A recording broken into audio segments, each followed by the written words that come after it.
Going for a walk out in nature can help us heal and recover in many ways. We can recover from grief. We can recover from inflammation. We can recover from feeling overwhelmed, from anxiety. We can recover from so many things out in nature. But in order to do that, we need to slow down the pace a little bit and begin paying attention to the things around us. Maybe even to the degree where we begin to perceive our own influence on the things around us as we move through these beautiful scenarios that we've all been entrusted to observe with one another in ways that hopefully bring meaning to each other's lives.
The Government Canyon area is very quiet today, more quiet than usual.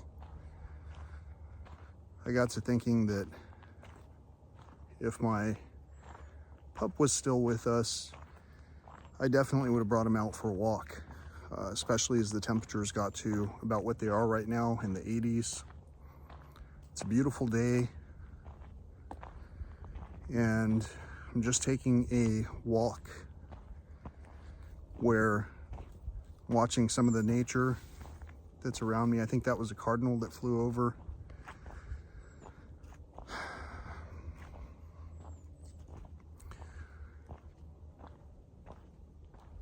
I start thinking that maybe there are a lot of people who are overlooking time with one another. And for that reason, the grieving process that most of us will ever experience will be going through the, as it was shown to us, rigors. And as you can see, I'm still making, let's call them jokes, making light, bringing levity to a circumstance that is so complex that you could be like, wasn't this guy just talking about his dog? Why are we talking about the complexities of going through the traditional value system that we've been following along with for so many generations? Nowadays, doesn't that sound old? Nowadays, when we bury our loved ones, in addition to being concerned with how many people can fit in the entourage vehicles, we're also concerned with now placing concrete slabs over the casket, in addition to everything else that we've been required to do by our fathers. So anyway, I'm walking this lonely trail, taking on my grief and changing it into conversation. I don't know if you guys can hear the wind that picks up every now and then. Probably you're more likely to hear the traffic behind me. Either way, I'm not overlooking any of the sounds. I heard something off to my left.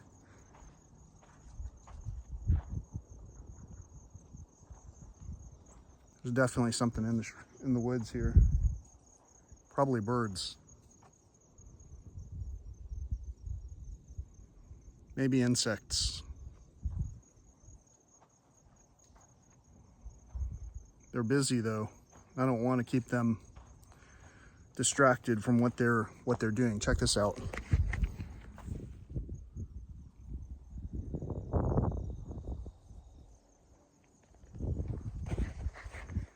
Thought we had an artifact to look at right there.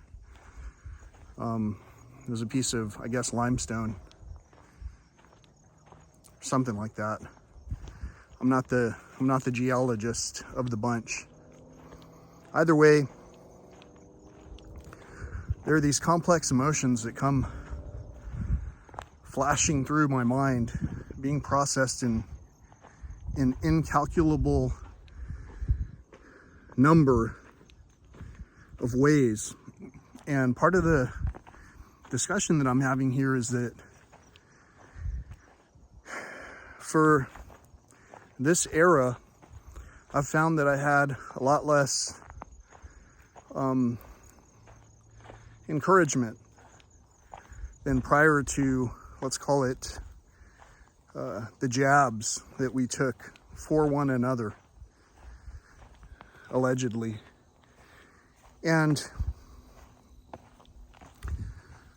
what we've got is a circumstance where a lot of us barely have time to think about our loved ones.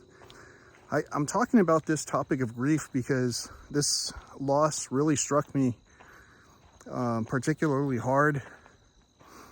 So in our household of only children, this beautiful animal, he was with us for 14 years, 14 awesome years, and we went on many adventures. And so a lot of the accumulation of things that we're seeing on a regular basis in our household definitely reminds us of our loved one who we lost recently. And that grieving process has been really tough. And I think a lot of adults don't really take on the same kind of grieving process as what they used to in the past. And so they don't know how to respond. You know, what else can you say? You know, things will get better. We'll be praying for you. You know, but how often will someone take time to give you a truly heartfelt hug? And that's what our tracker did for us. He would give us pup hugs. Check out these yellow flowers, or I guess seeds, berries.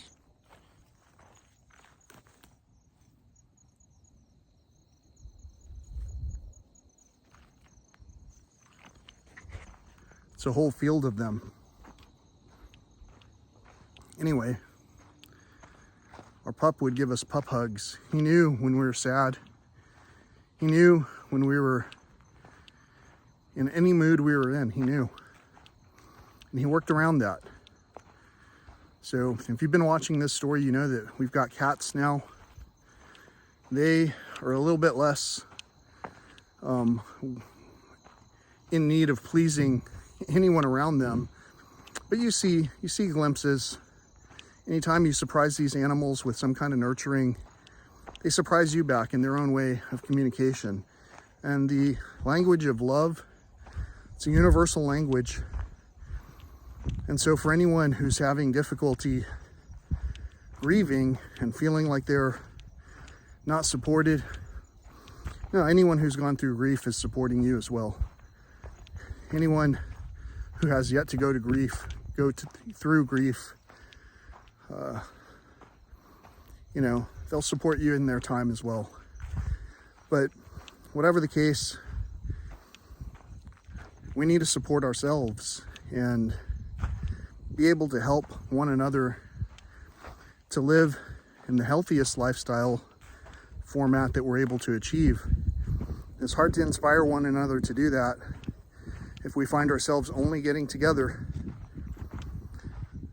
for those basic, lackluster, socially acceptable pre-assigned time frames that we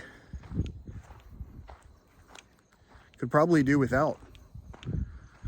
And then we could put more time into appreciating one another and living more deeply and being more alive while we're alive.